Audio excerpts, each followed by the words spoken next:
Hi, I'm Catherine and I managed to save £10,000 while I was living in London in my early 20s on a salary of about £22,000. The good news is that I was not living like a nun. I actually had a really great time while I lived in London. And in this video, I want to show you how you can save your first 10,000. Let's jump in. According to the website money.co.uk, approximately 33% of UK adults don't have any savings, or they have savings less than £1,000. And those stats are pretty similar for the US. However, since you're watching this video, you probably realize that savings are a really important part to building financial security. You need to have a strong base or a really solid foundation in order to start growing your wealth and building your financial security so that you can be secure in the long run. The good news is that no matter what your current situation is, I'm going to show you how in this video. The first thing to do with any goal is always to break it down. So 10,000, for example, might feel really overwhelming for you. And when we're in a state of overwhelm, it's much harder to start. So when it comes to your 10K goal, you can think of it in broad terms and say, right, what is a number that feels doable for me? Maybe you land on 100. You need to save your first 100. Then after that, you need to save your second 100 and your third 100, etc. Another thing that really helps with goals is to give it a set time. So if you were going to be really ambitious, you might say, I'm going to save 10,000 in a year. I'm going to do whatever it takes. And if that's the case, you want to break down your 10,000 into 830 or so a month, or it could be 200 a week or 30 a day. So regardless of how you feel about 200 a week, the fact is 200 is a lot smaller than 10,000. So once you know what you're aiming for, how do you actually make it happen? What do you do first? This might seem like I am stating the obvious, but the most important thing to do is to take action. Research from an NYU study by Peter Gollwitzer has shown that talking about your goals with other people actually decreases the chances of completion. And there's a bunch of behavioral science research that also shows that visualization can be problematic too. So if you visualize 10,000 in your bank account, your brain gets a dopamine hit and that makes you feel good. You feel like you've already completed the action. So if you want to save 10,000, don't tell anybody about your goal apart from maybe a trusted accountability partner. And secondly, don't visualize the outcome. Visualize the steps that you're going to take to make it happen. Okay, so you are ready to take action now, but what action do you take? The first thing is simple. Track your spending for a month, 30 days. The idea here is that you need to know where you are, where your starting point is, so that you can figure out a plan to get to where you want to be. So here you need to really get up close and personal with your money. Take note of where you're spending, and that includes both your kind of frivolous, spontaneous expenditures, as well as your regular spending, such as your subscriptions and your car insurance. All of these things should be taken note of. You should be paying attention to them for this month.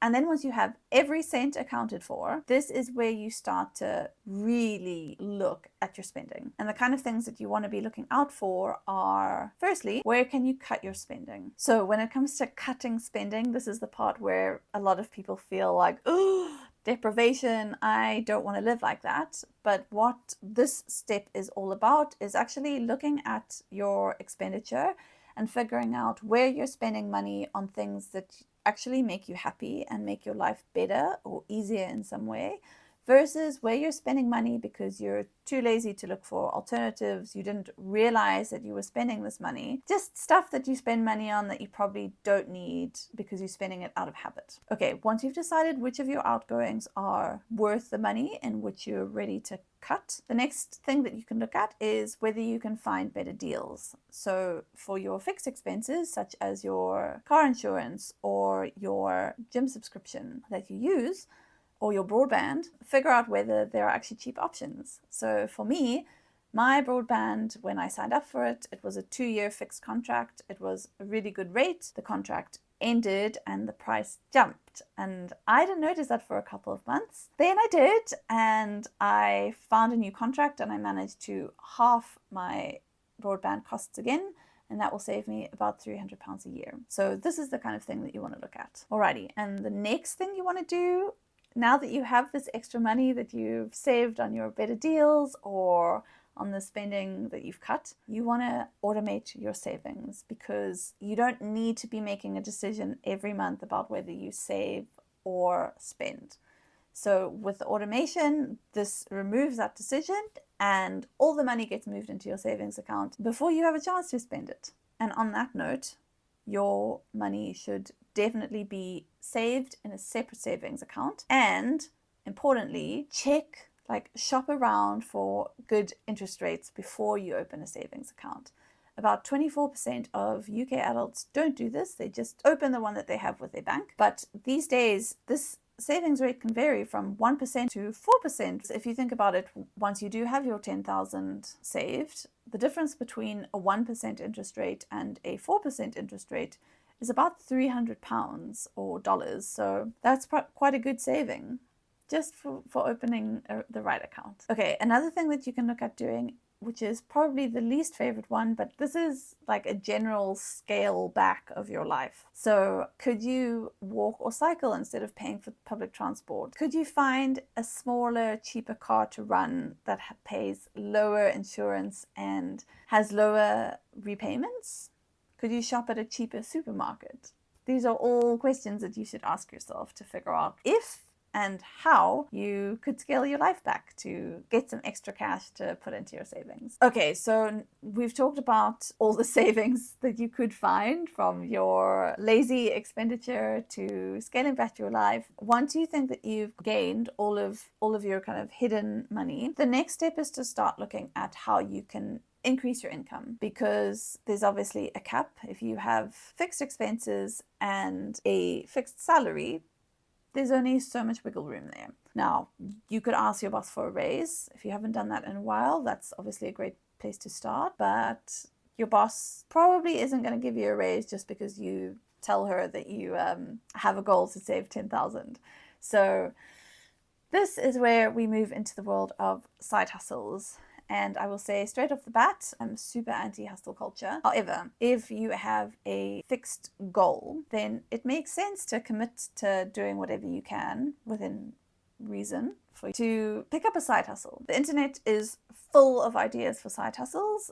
This is now, if you decide to go down this route, what's up to you is figuring out what kind of side hustles are going to be realistic. So what skills do you have that you can sell? There are lots of ideas out there, like I said, and you just need to go and do a little bit of research. Okay, we've reached the end of the video.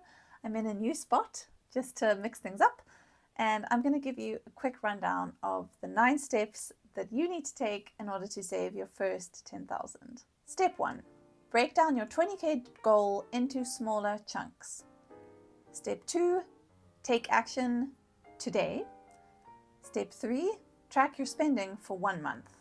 Step 4, go through the spending that you've tracked and cut your spending on things that do not improve your life. Step 5, find better deals on your fixed expenses, things like your broadband or mobile phone provider. Step 6, automate your savings. And number 7, shop around for the savings account with the best interest rate. Step 8, scale back your lifestyle. And finally, step 9, increase your income. Thank you very much for watching. I really hope this helped. Good luck, and I'll see you next time.